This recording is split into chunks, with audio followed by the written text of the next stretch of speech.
তারেক রহমান তোমারে চিনবে না, সংসদে দাঁড়ায় কথা বললে সে আমারে চিনবে। এজন্য নেতাগিরি যাই করেন খুব সাবধানে করতে হবে। অনেকে মনে করতে পারে যে আমরা তো সরকারি দল গঠন করছি। আমি তাকে বলবো, তোমরা সরকারি দল গঠন করছো ভালো কথা, কোনো সমস্যা নাই। সরকারি দল গঠন করছো দেখে কি তোমার সরকার তোমারে অন্যায় করতে কইছে? সরকারি দল গঠন হয়েছে বইলা কি জাতীয় সংসদ থেকে তোমাকে চাঁদাবাজি করার পারমিশন দিয়েছে?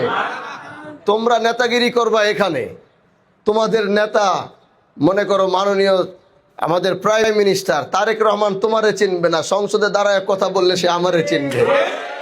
এজন্য নেতাগিরি যাই করেন খুব সাবধানে করতে হবে, কারণ আমরা ন্যায় এবং ইনসাফের পক্ষের মানুষ। আমাদের এই আওয়াজ আজকে শুধু শিবচরে না, গোটা বাংলাদেশে ছড়ায় পড়ছে। পাঞ্জাবের জগতে একটি বিশ্বস্ত নাম, শাবাব এথনিক ওয়্যার।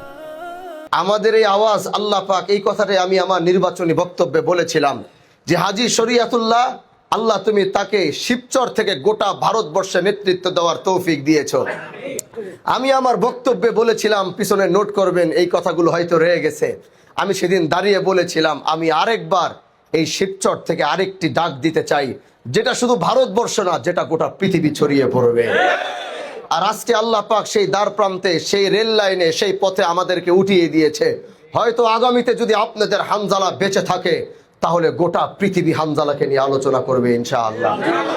এজন্য আমি আপনাদের সাথে কাঁধে কাঁধ মিলিয়ে সাথে থেকে চলতে চাই, আপনাদের পাশে থেকে চলতে চাই। আমি এরকম কোনো এমপি হতে চাই না, আমি আগেই বলেছি, আমি সেই এমপি হতে চাই না যে এমপি জনগণকে দূর থেকে হাত দেখিয়ে চলে যাবে, মাসের পর মাস তার জনগণের সাথে সম্পর্ক থাকবে না, এলাকার সাথে সম্পর্ক থাকবে না, হুট করে একবার আসবে চলে যাবে। এরকম এমপি হতে আসেনি। আপনাদের সাথে পাশে থেকেই যেন সব সময় চলতে পারি, জীবনের শেষ নিঃশ্বাস যেন এই মাটিতেই ত্যাগ করতে পারি, আপনাদের পাশেই যেন থাকতে পারি।